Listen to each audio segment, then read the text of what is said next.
que nous devons avoir, c'est en Dieu. C'est Dieu qui nous a créés. D'accord? Confiance en Dieu, c'est ça la foi véritable. Et confiance les uns aux autres.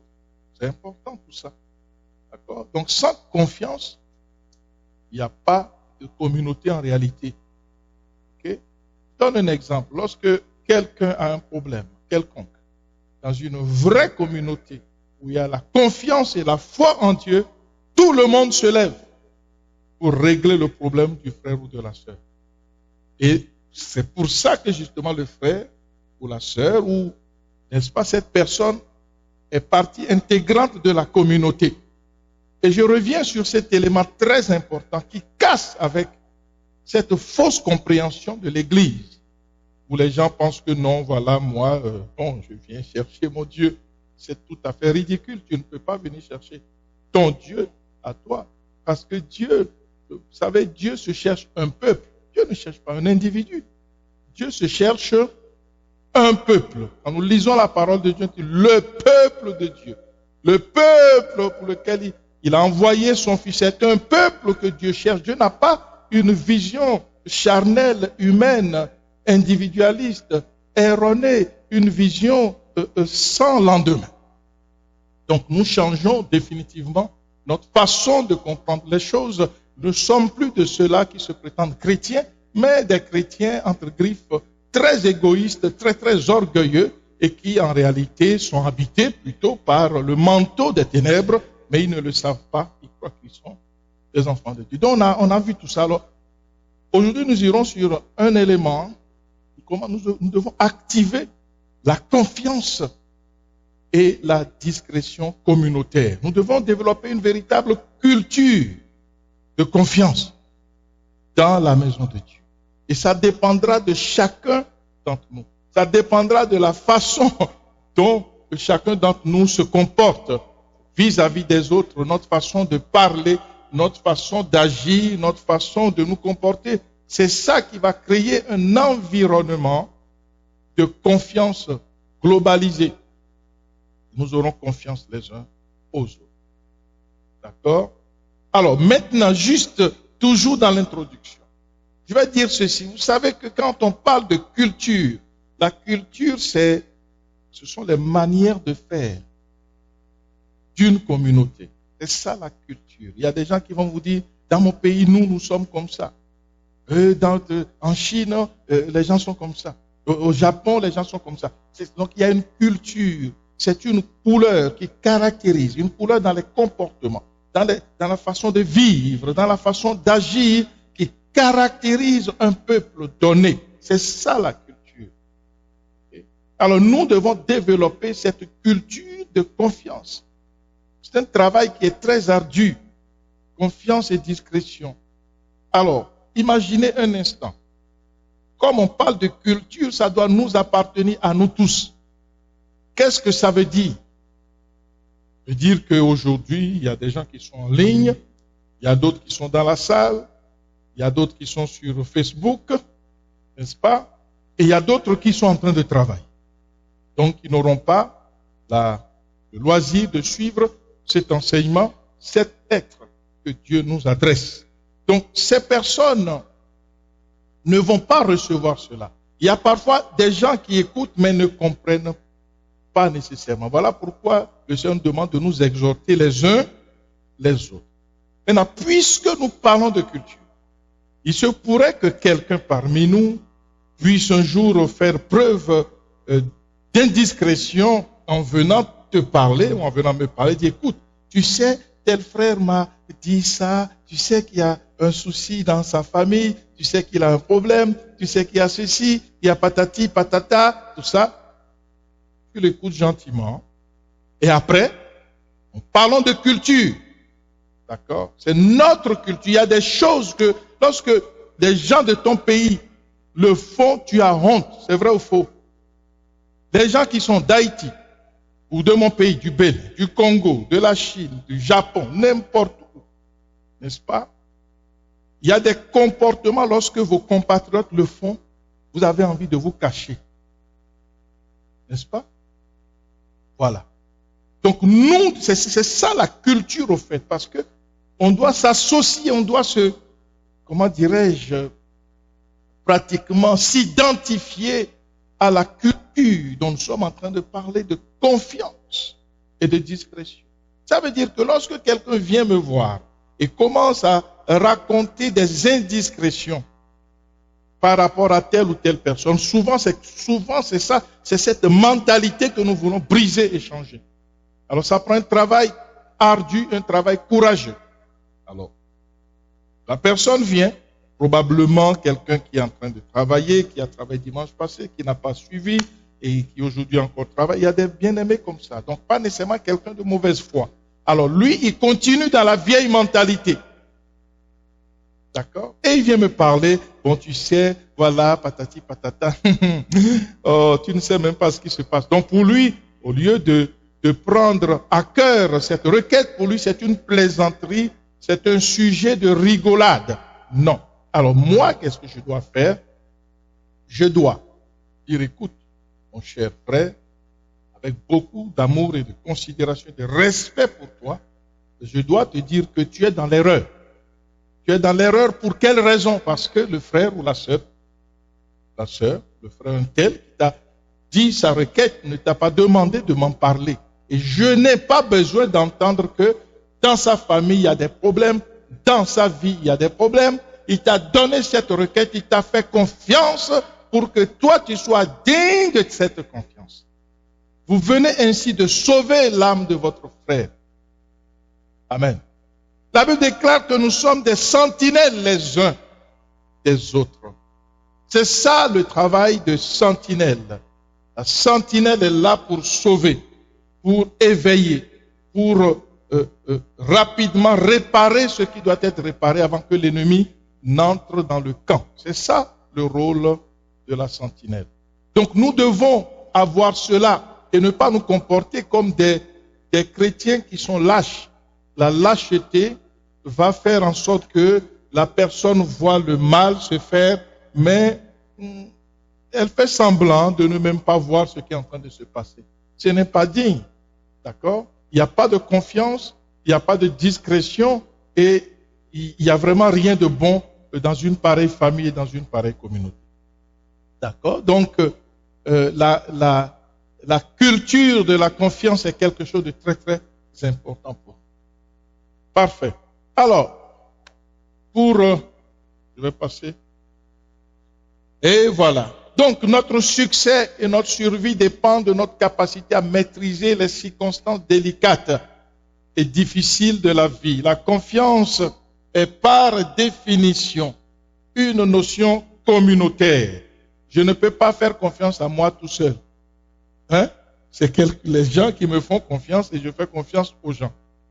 Donc, c'est une notion qui est par définition une notion communautaire, une notion familiale. Dans la famille, il y a des gens qui n'osent jamais dire leurs problèmes aux autres parce qu'ils sont jaloux d'eux. Et ça, c'est pas une famille. Une famille où il y a des gens qui sont jaloux les uns des autres, c'est pas une famille. Au contraire, la famille, la communauté doit marcher dans la victoire, aller de l'avant. Ça, c'est les communautés du royaume. C'est de ces communautés que nous sommes en train de parler. Donc, lorsqu'on parle de confiance, cela implique nécessairement plusieurs parties qui ont besoin d'obtenir un résultat validé. Et nous connaissons ce passage que nous aimons souvent citer, Ecclésiaste 9, 9. Les deux valent mieux qu'un. C'est ce que l'Ecclésiaste dit. C'est ça la parole de Dieu. Deux valent mieux qu'un. Tu es tout seul, Dieu n'est pas satisfait. Il dit que deux valent mieux. Va chercher quelqu'un d'autre. Sinon, tout seul, Dieu, il n'a pas grand-chose à faire avec toi. Va chercher quelqu'un d'autre. C'est ce qui est écrit, hein. C'est vrai ou faux? Deux valent mieux qu'un. Il explique plus loin, parce qu'ils retirent un bon salaire de leur travail. Voilà. Alors tu fais le travail tout seul, c'est bien beau. Mais Dieu veut que tu sois d'abord deux pour qu'il y ait un meilleur salaire. C'est ça le Dieu que nous servons. Amen. Car s'il tombe, verset 10, l'un relève son compagnon, mais malheur à celui qui est seul et qui tombe sans avoir un second pour le relever. De même, si deux couchent ensemble, ils auront chaud. Mais celui qui est seul, comment aura-t-il chaud? Verset 12, si quelqu'un est plus fort qu'un seul, les deux peuvent lui résister et la corde à 3 fils ne seront pas facilement. Amen. Donc c'est bien important pour nous d'intégrer ces notions de Dieu. C'est vraiment des principes de Dieu. Deux valent mieux qu'un parce qu'ils retirent un bon salaire de leur travail. Donc tout travail d'équipe gagnant se fait dans la confiance. Aucun travail qui se fait dans la méfiance ne peut donner de bons résultats, ne peut être gagnant. C'est vraiment important pour nous de comprendre cela. Et tantôt j'ai dit, et nous le répétons ici, attention, oh, je suis déjà sur la 2, ok. Voilà, Dieu voit un peuple. Dieu ne voit pas Serge, s'il vous plaît. Dieu ne te voit même pas, Dieu ne voit pas Serge. Nous allons voir que lorsque Dieu va susciter Abraham, n'est-ce pas? Il est le père d'une multitude. Dieu voit au travers d'Abraham qui? Une multitude. Dieu, il y a Abraham est là, mais ce n'est pas en réalité Abraham que Dieu voit. Il voit la multitude. Les hommes voient Abraham, mais Dieu voit un peuple. D'accord? Dieu envoie Moïse, il suscite Moïse. Mais ce n'est pas pour Moïse que Dieu a suscité Moïse. J'aimerais que nous puissions bien comprendre ça ce matin. Ce n'est pas pour Moïse que Dieu a suscité Moïse. Non. C'est pour le peuple d'Israël qui était en esclavage en Égypte que Dieu a suscité qui? Moïse. Donc Dieu n'est pas intéressé par un individu. Dieu n'est pas intéressé par ma personne ou ta personne, la personne d'un individu quelconque. N'est-ce pas? Ou fut-il président, chef d'État, général, maréchal, milliardaire, trilliardaire, je ne sais pas quoi. Dieu n'est pas intéressé par une personne. La Bible est claire là-dessus. Alors, Dieu va établir les rois, va susciter des rois pour le peuple. Ce n'est pas pour le roi que le roi est suscité. Non, c'est pour le peuple. Amen. Il faut qu'on commence à comprendre comment Dieu comprend. Nous sommes dans la confusion parce que nous comprenons à notre manière, de façon charnelle, de façon sans résultat. Hein? Tu peux te battre tout seul, mais tu n'auras aucun résultat. Tu finiras par... Tu vas te battre tout seul. Dieu n'est pas dans ton affaire et tu n'iras pas loin. C'est clair. Voilà. Alors, là, la question. Okay? Le travail d'équipe est plus performant que le solitaire. Nous comprenons que dans une communauté, c'est un gâchis de ne pas fonctionner dans la perfection des actions communes pour de meilleurs résultats. Question. Pourquoi les gens préfèrent-ils fonctionner en solo dans la maison de Dieu, dans la communauté du royaume, alors que la norme divine est celle de l'équipe? Nous voyons comment Dieu fonctionne. C'est une norme de Dieu. Si je fonctionne en dehors des normes de Dieu, je n'aurai jamais les résultats. Voilà pourquoi beaucoup de gens tournent en rond et puis ils croient qu'ils ont la foi. Ils croient qu'ils connaissent Jésus, mais Jésus lui-même dit qu'il y a des gens que je n'ai jamais connus. C'est dramatique. Imaginez quelqu'un qui est dans l'église. Il est dans la maison du Seigneur, du matin au soir, toute sa vie. Et à la fin, je dis non, toi je ne te connais pas. Ça, c'est vraiment quelque chose de choquant. Ça, c'est un tsunami, ça là. Que Dieu nous en épargne au nom de Jésus. Amen. Voilà donc, eh bien, c'est par manque de connaissance tout ça que nous tombons dans ces pièges-là. D'accord? Voilà, donc la tromperie en Éden a détourné la source de la vérité. Lorsque Adam et Ève ont été déstabilisés par le diable, cette histoire perdure parce que c'est un héritage qui est lourd. Et nous que nous portons, nous devons nous dégager de ça et marcher en Christ. Nous allons voir le modèle divin, le modèle même du commencement. Nous allons voir que Dieu travaille en équipe. Alors, au commencement, Elohim, Dieu. Elohim, c'est le pluriel de El, Elohim. Donc, plusieurs créa les cieux et la terre. Dieu le Père, Dieu le Fils et Dieu le Saint-Esprit. Il faut bien comprendre ça, c'est le modèle de Dieu. C'est un modèle que nul ne peut changer. D'accord? Donc, Dieu lui-même, il travaille en famille, travaille en équipe. Nous devons bien comprendre ça. Ça, c'est le modèle, le top modèle. Il n'y a pas meilleur modèle à ça. Voilà. Le travail en équipe exige obligatoirement une attitude d'intégration et de coopération volontaire qui exige le pouvoir plutôt qui implique le pouvoir de s'appuyer l'un sur l'autre de façon sécuritaire. C'est ça la confiance. Lorsque nous travaillons ensemble, que je suis éventuellement celui qui pose la brique très haut, et c'est toi qui tiens l'échelle sur laquelle je suis monté à 30 pieds là-haut, ou à 6 mètres, ou à 10 mètres, ben, je dois te faire confiance. Hein? Parce que tu peux basculer l'échelle à n'importe quel moment, n'est-ce pas? Et ça, ce serait pas drôle, hein?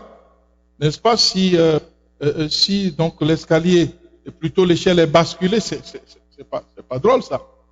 Nous sommes d'accord, n'est-ce pas? Maintenant, lui aussi qui garde l'échelle là, il doit me faire confiance. Parce que je peux laisser tomber des briques sur sa tête, n'est-ce pas? Je peux choisir une brique là de 30 kilos là, et je laisse tomber droit, parce que lui il tient la chaise, il ne voit pas le haut là. Je laisse tomber comme ça, bang! Et puis ça le tue. Le travail d'équipe nécessite la confiance. Sur les chantiers, cette maison a été construite par des ouvriers qui se sont fait confiance. Et ils n'étaient pas nécessairement des chrétiens. Ces gens ne lisaient pas nécessairement la Bible. Comment ils ont pu performer alors que nous prétendons chrétiens sans performance? C'est une contradiction dramatique. Elle est vraiment dramatique. D'accord? Donc, nous voyons le modèle divin qui nous inspire et qui nous montre que c'est ça. Il n'y a pas d'autre chose. Ok? C'est important. Donc, ça, c'est la situation crée une interdépendance bénéfique et positive et productive en même temps. La confiance est vue alors comme un véhicule sécuritaire. D'accord? Monte. Je suis là, tu peux compter sur moi. Je m'accroche à l'échelle parce que mon compagnon est en train de travailler. Ok? Et c'est moi qui le sécurise. Et lui aussi me sécurise parce qu'il est en train de placer les briques de façon sécuritaire. Il sait comment faire. C'est ça. Donc, nous avons vu tantôt que, si on revient sur ce fameux passage, deux valent mieux qu'un parce qu'ils retirent un bon salaire de leur travail. N'est-ce pas? C'est ce que nous avons vu. Alors, c'est ça justement. Donc, deux valent mieux qu'un parce qu'ils retirent un bon salaire de leur travail. On va juste voir ça un tout petit peu. Car s'il tombe, l'un relève son compagnon. Mais malheur à celui qui est seul, qui tombe sans avoir un second pour le relever. Donc nous sommes au au 10e verset. On a vu le premier, nous allons voir maintenant le 10e, on va élaborer un tout petit peu. Alors, car s'il tombe, l'un relève son compagnon, mais malheur à celui qui est seul et qui tombe sans avoir un second pour le relever. Donc, la confiance ici est un gage. La confiance est un gage d'assurance réciproque. Très, très important. Donc, c'est même plus qu'un contrat d'assurance. Non seulement elle sécurise, mais elle sauve littéralement en cas de malheur. D'accord? Et ceux qui sont solitaires ne vont pas survivre quand le malheur va frapper. Donc, au fait, les gens qui fonctionnent dans la méfiance, en réalité, ils sont solitaires. Ils espèrent réussir tout seuls. Ils espèrent que le malheur ne va jamais les frapper. C'est pour ça qu'ils ne sont pas solidaires. D'accord? On a vu des gens qui avaient des soucis, des difficultés. Ok, c'est bon. Priez pour moi, ceci, cela. Il obtient un emploi, un bon emploi, il disparaît. Il oublie qu'il y a des frères et des sœurs qui ont prié pour lui, qui ont veillé pour lui, qui l'ont soutenu, qui ont jeûné. Lui, il est déjà parti. Comment pourrez-vous avoir confiance en une pareille personne? Ça ne marche pas. D'accord? Mais quelqu'un qui a cette attitude, c'est quelqu'un qui est drastiquement malheureux au niveau même de sa réflexion. Il est très malheureux parce qu'il ne sait pas que le malheur l'attend au carrefour. La Bible déclare qu'il y a toujours un mauvais jour qui attend chacun. Lisons Éphésiens. Dans le mauvais jour, il faudrait que nous puissions être revêtus de toutes les armes de Dieu. Éphésiens 6 le dit clairement. Alors ces personnes fonctionnent en faisant fi des mauvais jours, en faisant fi qu'il n'aura aucun problème dans sa vie. Et quand le problème vient les frapper, là il se retrouve tout seul désemparé et l'Ecclésiaste 4:10 se met en pratique dans leur vie. Car s'ils tombent, l'un relève son compagnon. Mais malheur à celui qui est seul et qui tombe sans avoir un second pour le relever. Malheur à ceux qui fonctionnent tout seuls. Le jour du malheur, ils vont se retrouver tout seuls. C'est ainsi que quelqu'un qui est solitaire, même dans la communauté, il est solitaire. C'est bien. Il est solitaire. Mais lorsque le problème va le frapper, il faudrait qu'il continue à marcher dans sa solitude. Ça, c'est important. Pour qu'il apprenne au moins ce que les principes divins. Il faut qu'il apprenne que les principes divins doivent être appliqués en permanence. Et non quand lui, il a des problèmes, il cherche des gens pour l'aider. Mais quand les autres ont des problèmes, eh bien, monsieur ou madame est déjà parti à 1000 km. Amen. Donc la confiance est plus qu'un contrat d'assurance. Non seulement elle sécurise, mais elle sauve littéralement en cas de mal. Et ceux qui sont solitaires ne survivront pas quand le malheur va les frapper. Pourquoi? Parce que Dieu nous donne la sagesse. N'est-ce pas? Malheur à celui qui est seul et qui tombe sans avoir un second pour le relever. C'est vraiment important. Alléluia.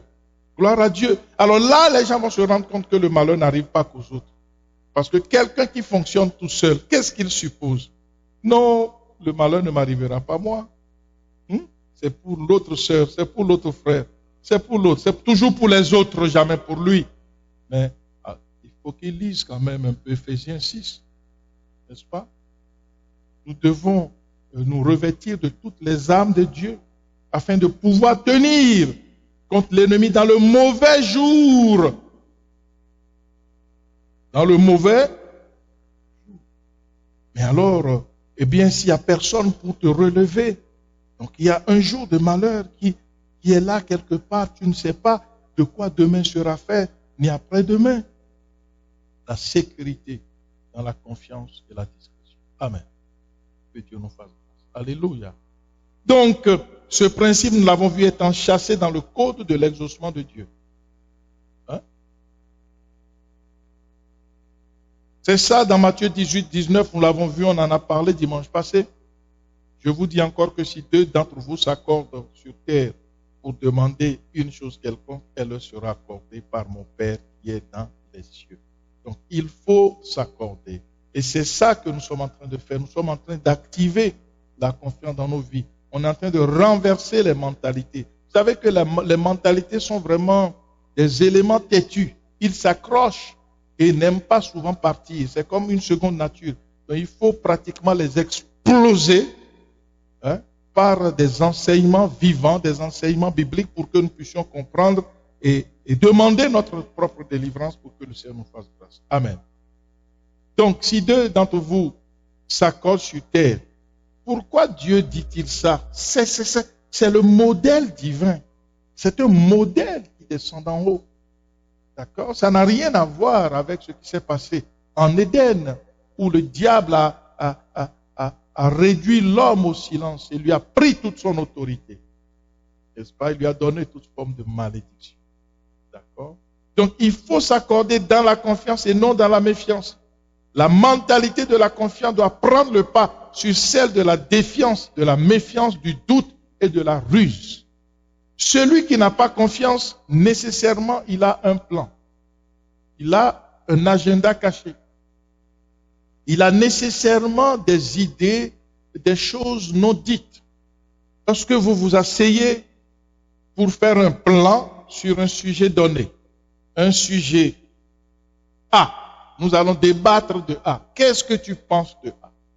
Et puis, vous asseyez, vous commencez à parler. Chacun dit, lui, il va garder des éléments cachés dans son cœur. Il va chercher à vous soutirer tout ce que vous avez. Ça, c'est la ruse. Mais vous savez que cette confiance dont nous sommes en train de parler, c'est une catégorie très puissante et très forte. Et elle est en réalité notée par un professeur qui s'appelle l'Éternel des armées. D'accord? Et c'est Dieu qui voit réellement, c'est lui qui observe, c'est lui qui est l'arbitre, qui voit celui qui est faux et celui qui est correct, et celui qui est juste. Ok? Parce que nous avons parlé de la confiance. D'abord, la confiance en Dieu. Des gens prétendent avoir confiance en Dieu qui ne voient pas.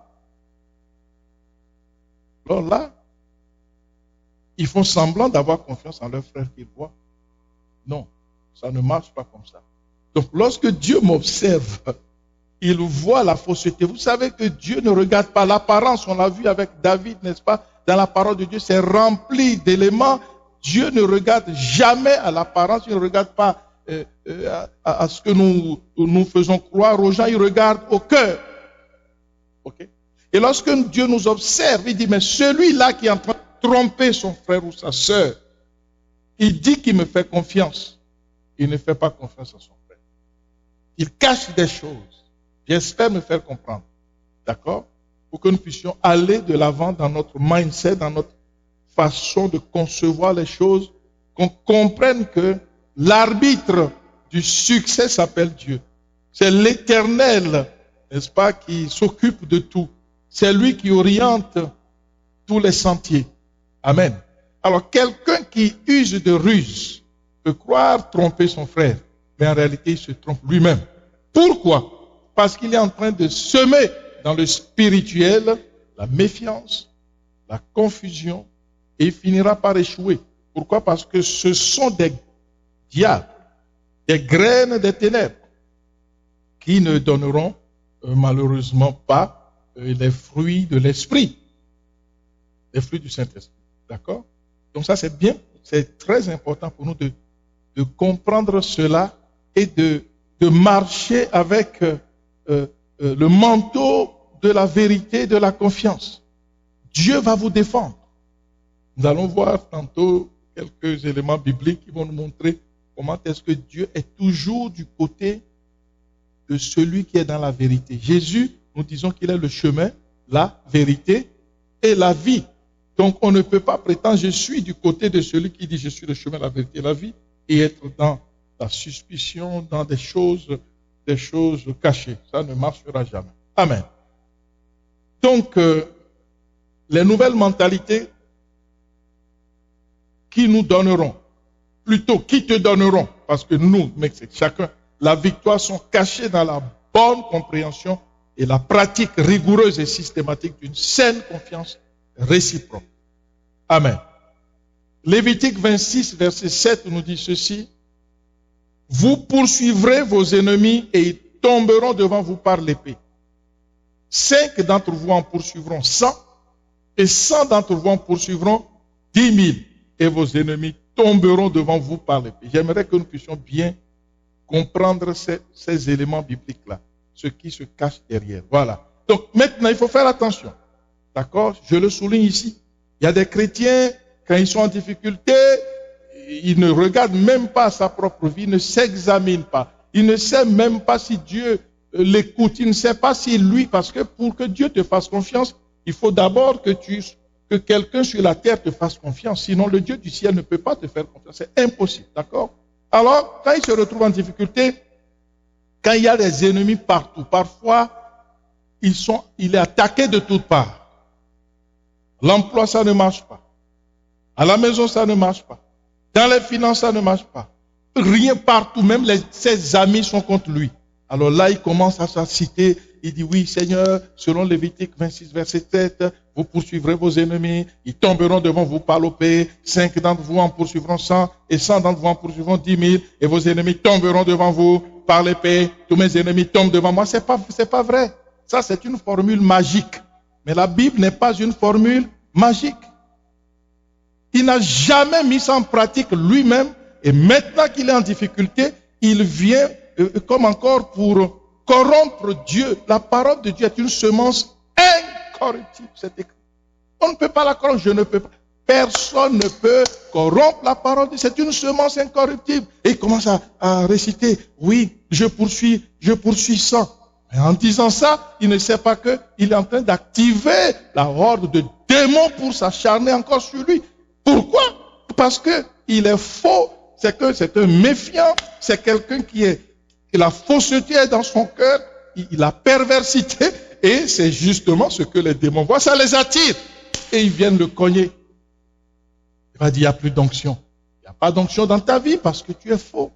Donc c'est ça la vérité. Donc que Dieu nous réveille. Et je bénis Dieu parce que vraiment, nous sommes dans une autre dimension. Amen, amen. Gloire soit rendue à notre Dieu. Alors, nous allons donc aller un peu plus loin. Donc, nous ne devons pas confondre la parole de Dieu aux formules incantatoires. Ce n'est pas une formule incantatoire. Lorsque Dieu dit que, eh bien, nous allons poursuivre, 5 vont poursuivre 100, il y a des éléments qui entrent en jeu dans l'invisible. Ok? Et c'est ça qu'il faut comprendre. Donc ce n'est pas ce que je récite là qu'il y a quelque chose. Si ta parole n'a pas le pouvoir d'activer les anges, aucun ange ne va bouger. Non, au contraire. La parole qui n'active pas les anges active les démons. Et c'est pour ça que des gens sont sous un tourment de feu. Ils ne savent pas ce qui leur arrive, mais c'est le feu qui est descendu sur eux. Mais ils croient réciter une formule de Dieu magique. On ne peut pas corrompre Dieu. C'est impossible. D'accord? Alors, regardez un peu ce qui se passe. Lévitique 26, 2 dit ceci. Nous avions lu tantôt Lévitique 26, 7. On ira au 2, n'est-ce pas? Je vais retourner. Nous étions dans Lévitique 26 au verset 7. Nous allons revenir un peu avant pour voir effectivement ce que Lévitique 26, 2 nous dit. Voilà. Il dit, vous observerez mes sabbats et vous révérerez mon sanctuaire. Nous sommes là dans un impératif. D'accord? Impératif. Révérer mes sabbats, c'est un ordre impératif. Et il dit quoi? Je suis l'Éternel. N'est-ce pas? Envers. Oups. Oui, voilà, je suis l'Éternel. Et il dit plus loin, si vous suivez mes lois, si vous gardez mes commandements, c'est-à-dire mes principes, et les mettez en pratique, conditionnelle, et si nous allons un peu plus loin, nous allons voir je. Donc l'Éternel, je ferai ceci, je ferai cela, je. Donc il y a une suite de je. Et c'est Dieu qui fait. Ce n'est pas moi ni toi. Amen.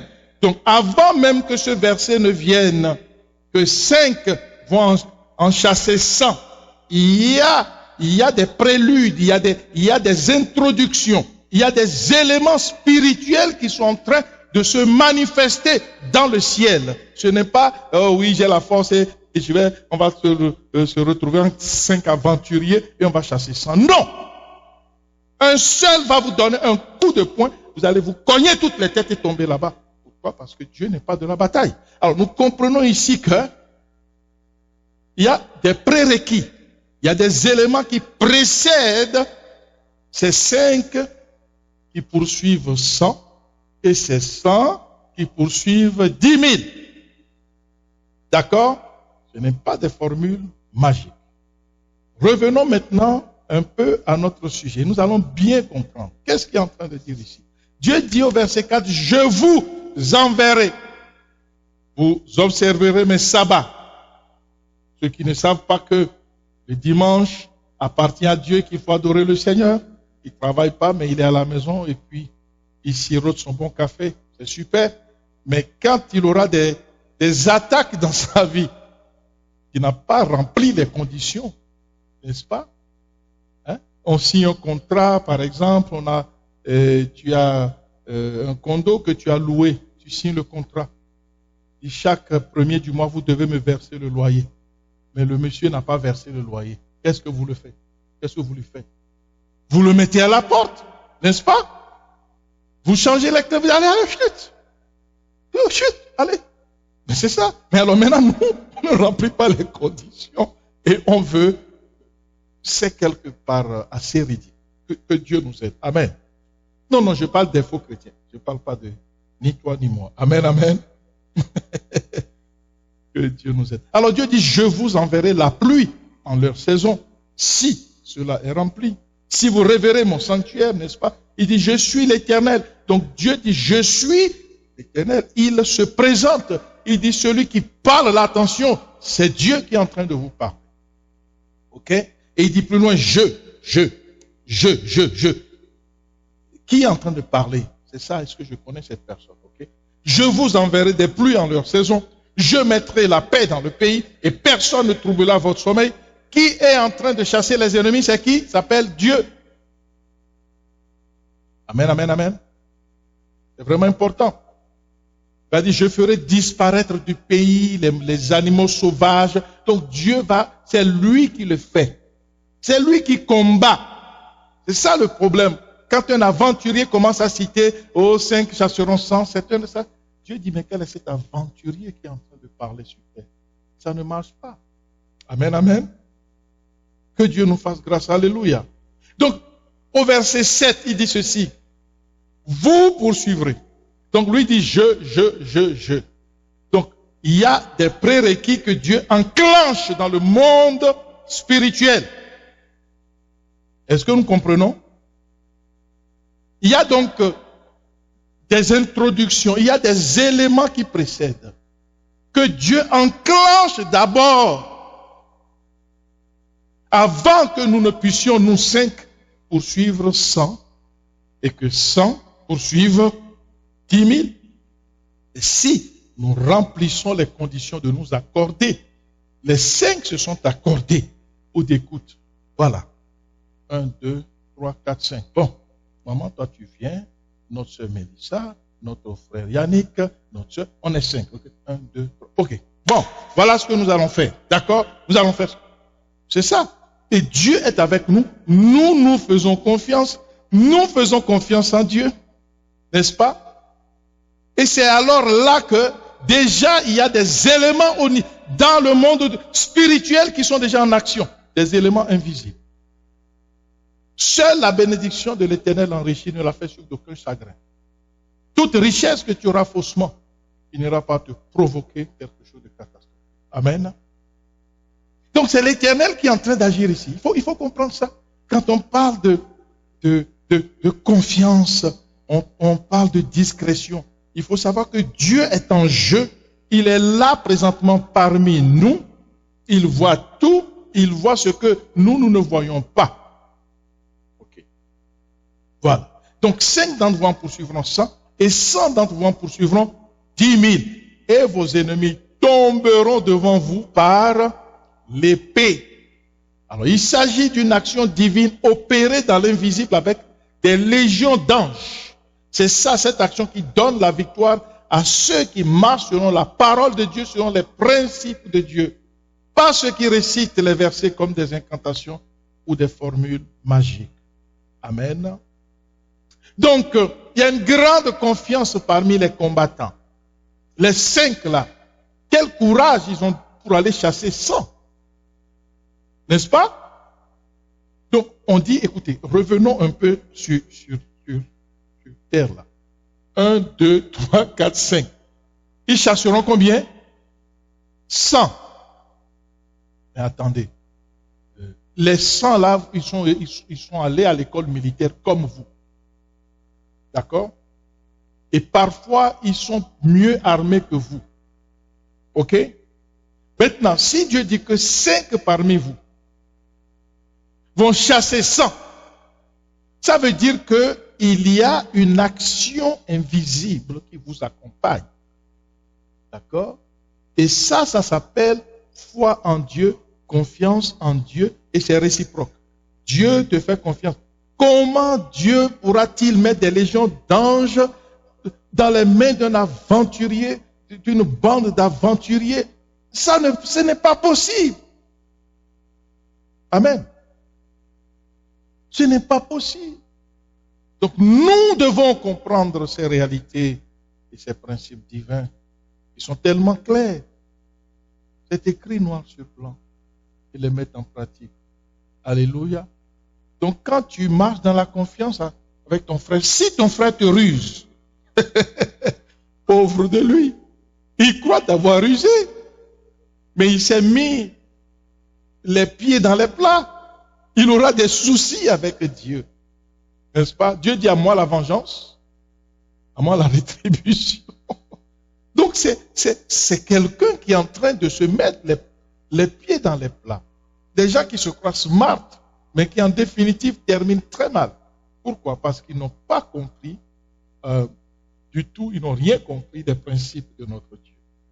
Mais nous qui comprenons ces principes, nous marchons dans la confiance et dans la discrétion. Amen. Il faudrait que ton frère puisse compter sur ta parole. Quand tu dis oui, écoute frère, je viendrai demain. Hein? Tu es sûr il y aura 60 cm de neige? Hein? Non, je viendrai. Quand tu as dit ça, même s'il y a 100 cm, s'il faut que tu escalades les tonnes de neige pour arriver, il faut le faire parce qu'il compte sur toi. Quand tu dis non, moi je vais nettoyer la salle, la maison du Seigneur, tu as donné ton avis, tu as donné ton accord. Vas-y avec cœur. Tout ce que tu fais, fais-le avec amour. Amen. Tu as dit à un frère, je vais vous aider. Vous allez déménager, maman. Je viendrai déménager tous vos meubles parce que je sais que vous êtes notre maman, mais nous sommes encore jeunes, nous avons des muscles. Donc, nous allons vous aider. Il faut le faire. Amen. Frère Yannick, il est comme ça, lui. Acclamons le Seigneur pour notre frère. Alléluia. Amen, amen.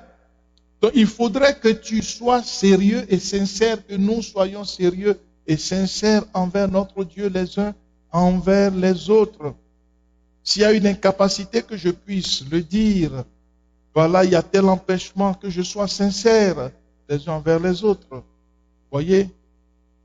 Hein? C'est ça qui change les choses. Ça, c'est un autre shift dans la mentalité. Que Dieu nous aide. Alléluia. Donc, imaginez 5 d'entre vous vont poursuivre 100.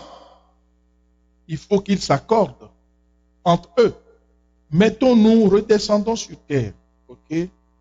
Vous êtes 5 soldats. Et alors, Dieu vous dit, 5 d'entre vous en poursuivront 100. Pas 7, pas 10. Au moins si c'est 10, ok, chacun attaque 2. N'est-ce pas? Mais c'est 100. C'est beaucoup ça. Alors, sur quoi vous allez compter? C'est ça la question pratique. D'abord, premièrement, vous devez compter sur Dieu. Parce que c'est lui qui vous donne cette assurance-là. Vous devez avoir confiance en Dieu. Vrai ou faux? Pas une confiance d'aventurier. C'est ça qui fait le déclic de l'échec. Une confiance totale. D'accord? Ça, c'est important. La conscience verticale avec notre Seigneur. Maintenant, les 5 doivent se faire confiance les uns. Confiance horizontale. Donc, je sais que lui, il ne va pas me poignarder dans le dos. Hein? Et lui aussi sait que moi-même, je ne vais pas le poignarder dans le dos. Je sais qu'il n'est pas un espion des ennemis. Et lui aussi sait que je ne suis pas un espion des ennemis. Et les 5 sont dans cet accord-là. Donc, ils sont vraiment unifiés avec Dieu. C'est seulement dans ces conditions-là que les 100 qui ont la même formation que tous les soldats font les mêmes écoles militaires, n'est-ce pas? Peut-être que les autres ont plus d'armes que les 5. Mais puisque les armes de Dieu sont enclenchées dans le combat, Dieu va briser complètement leurs armes. Et ces 5 qui ont confiance en Dieu, qui ont confiance les uns aux autres, pourront renverser de façon incroyable toute l'armée adverse. Ceux qui ont fait les plus grandes académies militaires, les généraux seront neutralisés. Pourquoi? Parce que le feu de Dieu va entrer en action. Les armes célestes vont entrer en action. Juste un seul ange qui est délégué, qui vient piétiner l'armée adverse. Vont tous s'exploser comme ça. Parce qu'il y a un seul ange qui a opéré. Ce n'est pas la force des saints, mais ce sont des principes célestes qui permettent cette victoire-là au nom de Jésus. Alors imaginez maintenant combien d'échecs nous avons pu, chacun, selon le degré de confiance ou de méfiance, ou je ne sais pas comment, chacun d'entre nous a marché. Et voilà, imaginez tous les échecs que nous avons peut-être enregistrés dans notre vie. Mais nous bénissons le Seigneur qui nous ouvre les yeux. Amen. Donc il faut une grande confiance parmi les combattants et nous venons de le voir clairement. On va aller plus loin. Alors, 5 peuvent poursuivre 100 et 100 vont poursuivre maintenant 10 000. Imaginez juste un bataillon de 100 va poursuivre une armée de 10 000. C'est quoi? Un bataillon est commandé par un lieutenant ou un je ne sais pas qui, ou un colonel, éventuellement un commandant. Hein? Maintenant, l'autre là-bas, 10 000, ça prend un général. D'accord? Donc, lui qui a juste 100, un lieutenant, un sous-lieutenant ou un simple commandant va détruire ce général d'armée là, il va les neutraliser à sa triste honte. Amen. Pourquoi? Parce que l'armée de l'Éternel, il est l'Éternel des armées. Dieu lui-même dit que je combattrai pour vous. Amen. Alléluia.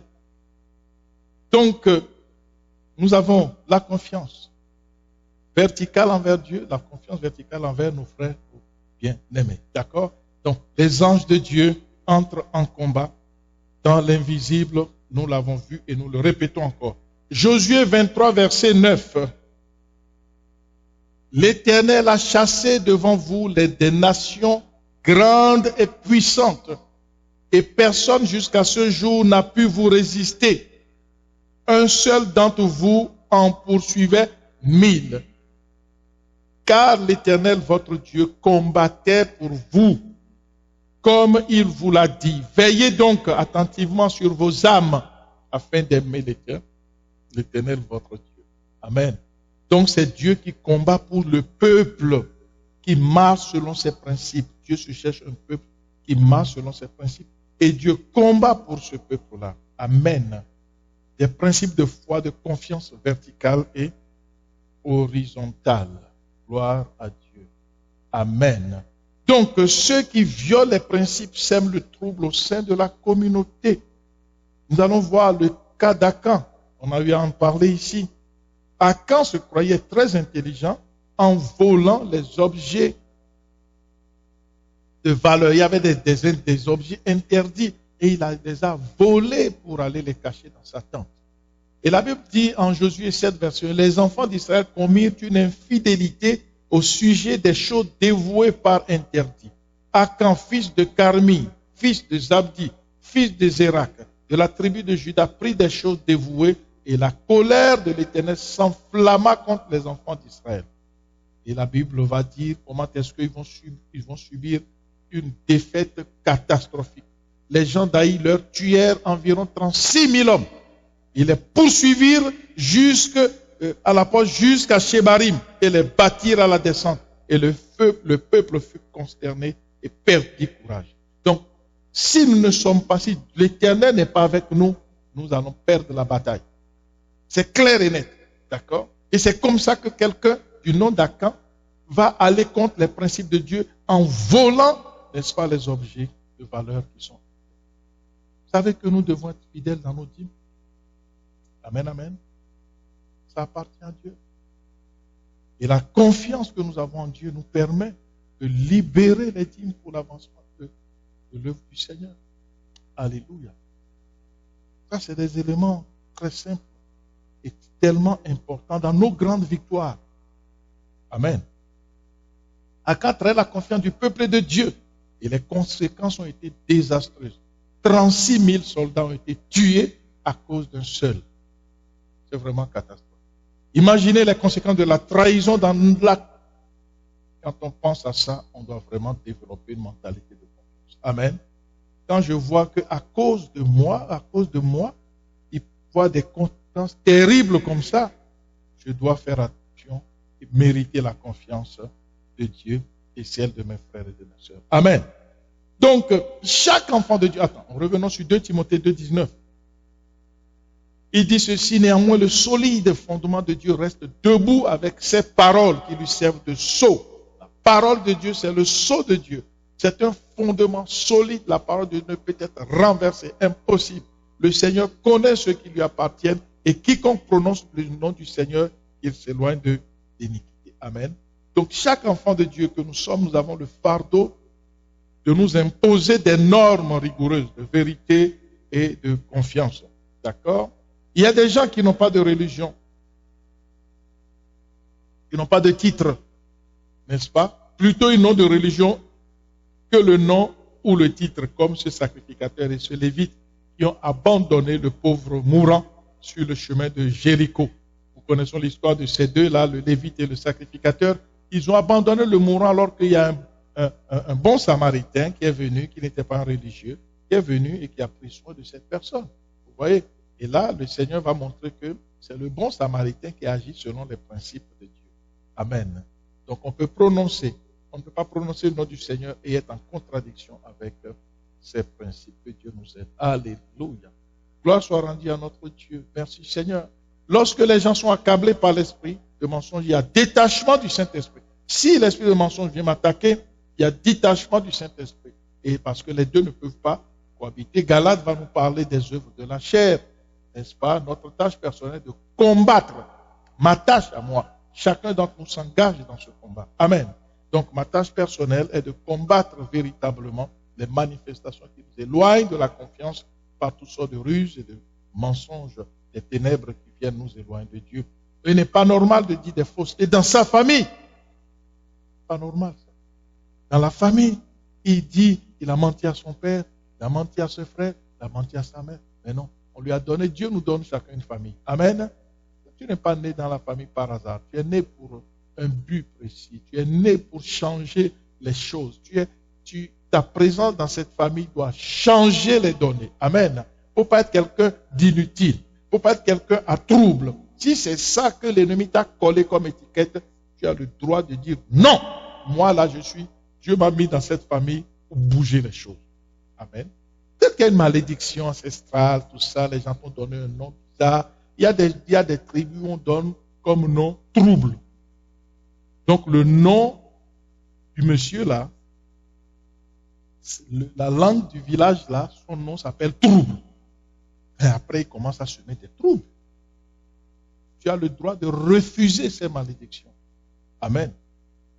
D'accord? Tu dis mais ça ne marche pas. C'est quoi cette vie là? Et c'est toujours moi. Et tu vois que non, on t'avait donné un nom là bizarre, un nom mystique. Tu dis non au nom de Jésus. Amen. Je suis un enfant de Dieu et je porte la grâce de Dieu sur ma vie. Je porte la puissance de Dieu. L'onction de Dieu est sur ma vie et j'avance avec ça. Amen. Tu as le pouvoir de dire non à tout cela au nom de Dieu. Alléluia. Voilà. Donc c'est important que je change mes perspectives. Je ne peux pas être contre ma famille, être contre ma communauté. Il y a quelque chose qui ne va pas. Mais comment tu deviens ennemi de ta propre famille? Et pourtant, eh bien, c'est le fondement sur lequel tu te tiens. Tu brises ce fondement, tu vas te retrouver où? C'est quelqu'un qui enflamme sa propre maison. La maison prend feu. Il va dormir dans la rue.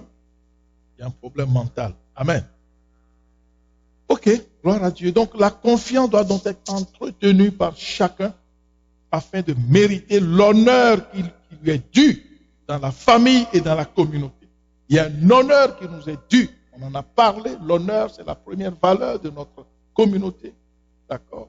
Et c'est ça qui va caractériser nos relations dans la famille et dans la communauté. Vous allez voir quelqu'un qui est confiant dans sa famille, il va transporter la confiance dans la communauté. Mais s'il a déjà des soucis chez lui, il va les embarquer naturellement sans le savoir ici. Amen. Pourquoi? Parce que c'est une seconde nature qui colporte avec lui. Donc, elle doit être entretenue par chacun afin de mériter l'honneur. D'accord? Cet honneur que nous devons manifester. Alors, très rapidement maintenant, nous allons parler de la confiance, de l'intégrité et de la discrétion dans une communauté. Alors, nous irons voir Saül, 1 Samuel 19, verset 1. La Bible dit ceci, Saül parla à Jonathan. Connaissons un peu cette histoire de David et Jonathan. Alors, Saül, c'est le roi Saül qui parle à Jonathan, son fils, et à tous ses serviteurs de faire mourir David. Mais Jonathan, fils de Saül, qui avait une grande affection pour David, l'en informa et lui dit, Saül, mon père, cherche à te faire mourir. Sois donc sur tes gardes demain matin. Reste dans un lieu retiré. Cache-toi. Je sortirai et je me tiendrai à côté de mon père dans le champ où tu seras. Je parlerai de toi, mon père. Je verrai ce qu'il dira et je te le rapporterai. Ça, c'est une histoire merveilleuse. C'est une histoire qui peut nous inspirer. Nous voyons ici un roi, Saül, qui veut tuer David, qui est le loin de Dieu, par jalousie. David a tué Goliath, qui menaçait Israël. David l'a délivré. Mais voilà que lui, il est animé d'un mauvais esprit vis-à-vis de David.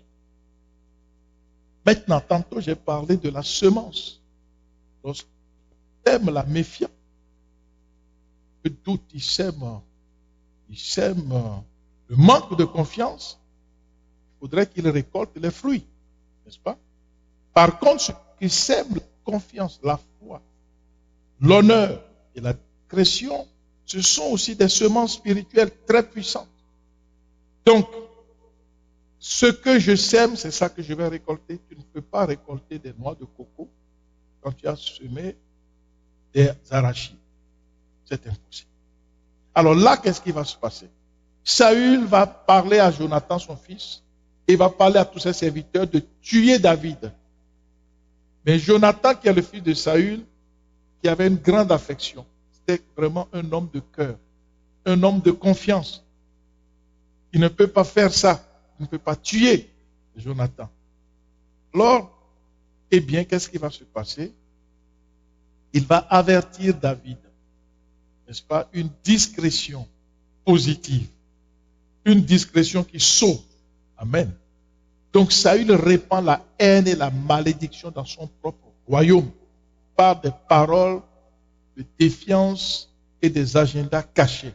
Il a à cœur de tuer David parce que David est plus apprécié que lui. Dieu l'a oint. Il a la jalousie dans son cœur envers David. Et il va répandre la haine et la malédiction dans son propre royaume par des paroles que lui va tuer David. Imaginez un peu. Ça, c'est malheureux. Et Dieu mettra ses faux plans à nu en le faisant parler en public. Pourquoi? Parce que c'est en public. Il dit à tous ses serviteurs qu'il va faire tuer David. Donc Dieu va faire sortir ce secret pourri là, dans son cœur pourri là, dans son cœur méchant de meurtrier. Dieu va par le fils même de Saül pour aviser David. Pour dire, mon gars, cache-toi, parce que mon père là est dangereux. Vous voyez un peu comment regardez au cœur de David. David a profité de cette confiance. Dieu va lui manifester une confiance, créer une atmosphère pour briser le plan du diable, n'est-ce pas, qui habitait Saül pour déstabiliser la vie et tuer David. Alléluia. Ça, c'est quelque chose de merveilleux.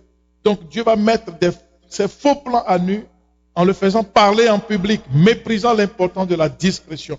Nous voyons que la discrétion est activée dans la communauté. Salut des membres. Pendant que Saül fait ses projets iniques contre David, Dieu suscite Jonathan, n'est-ce pas, qui va briser les plans diaboliques de ce faux roi, ce méchant roi du nom de Saül. Alors donc, Jonathan sera vu comme le porteur des valeurs communautaires. Amen. porteur de confiance, porteur de la bonne parole de Dieu, David, l'homme selon le cœur de Dieu. Alléluia. Donc la confiance sincère entre Jonathan et David permit de sauver la vie de David alors que Saül voulait le tuer. Donc voici une forme de discrétion positive, n'est-ce pas? Une information très sensible qu'il devait donner discrètement à David, son ami, pour sauver sa vie du méchant roi, son père. Imaginez un papa. Dans la famille, on parlait de méchanceté dans la famille, on parlait de manque de confiance, en voilà. D'accord? Donc un roi qui veut tuer David, imaginez, et son fils, ainsi de suite, ainsi de suite. Donc, les secrets des ennemis. Nous voyons plutôt la puissance de la fidélité, de l'intégrité quand la confiance est activée dans une communauté. Lorsque la confiance est activée, n'est-ce pas?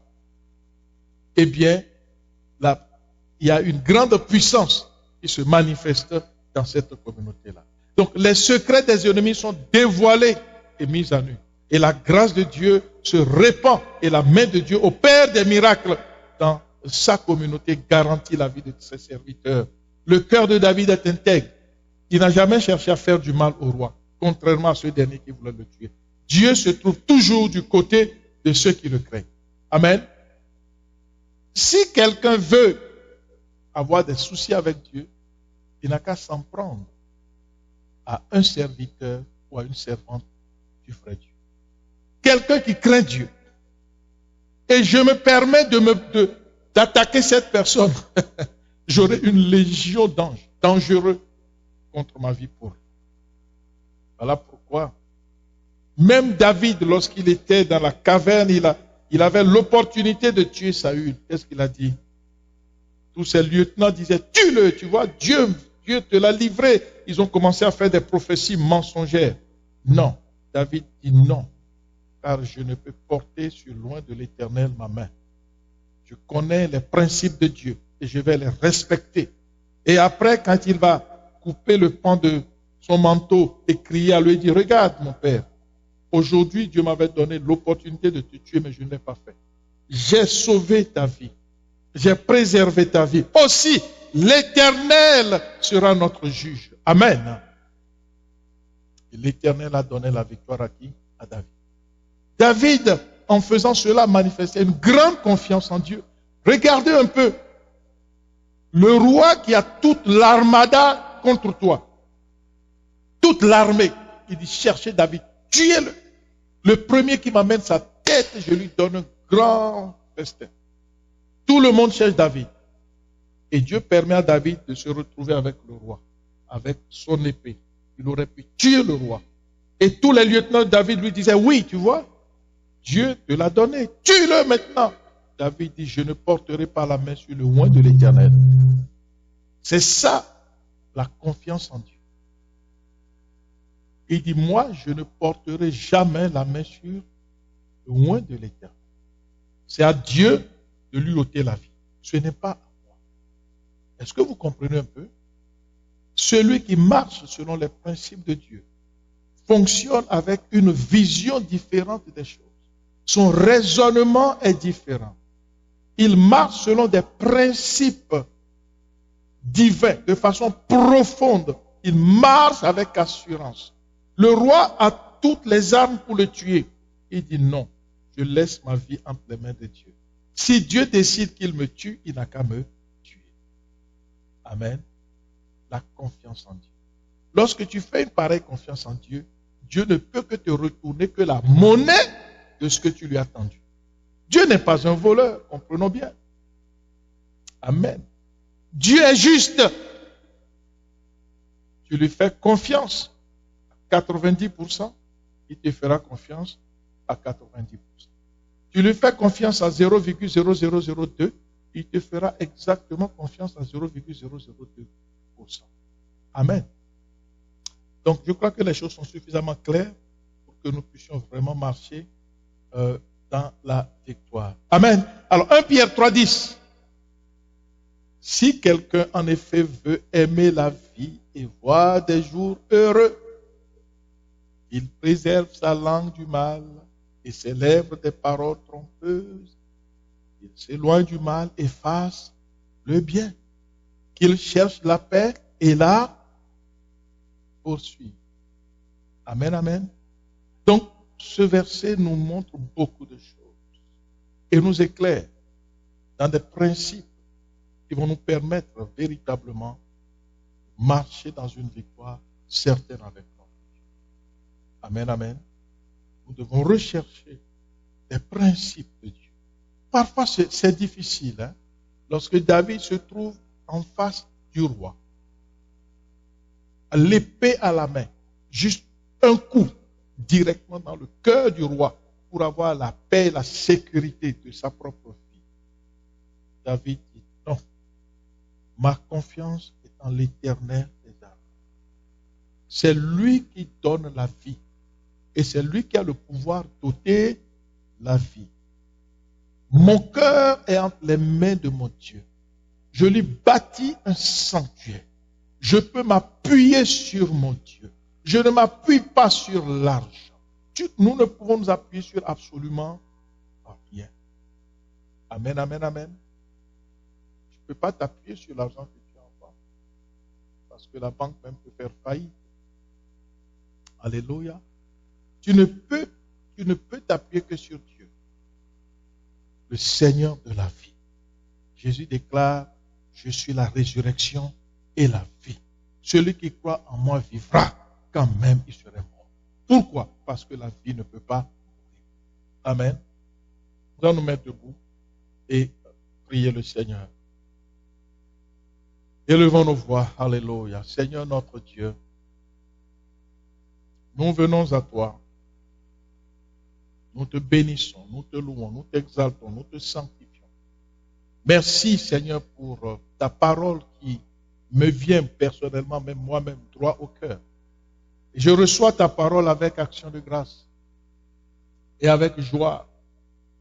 Et je te prie de me donner la force de la mettre en pratique dans ma vie.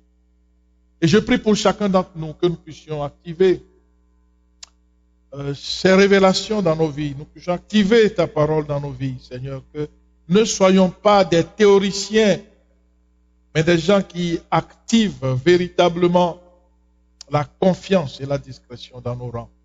Lorsque quelqu'un viendra me parler de lui, d'un souci quelconque, ce n'est pas un passeport pour aller ventiler cette information partout en appelant les gens. Non.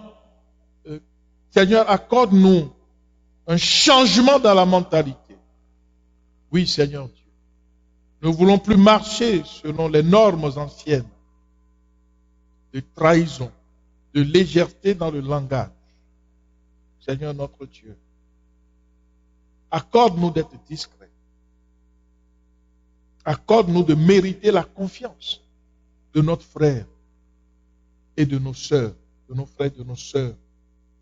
Cette famille que tu nous as donnée. Ta parole déclare que l'Éternel donne une famille à ceux qui sont délaissés. Oui, Seigneur notre Dieu, nous te bénissons et nous t'adorons. Nous te sanctifions, Seigneur, et nous t'aimons. Merci de nous faire grâce. Alléluia.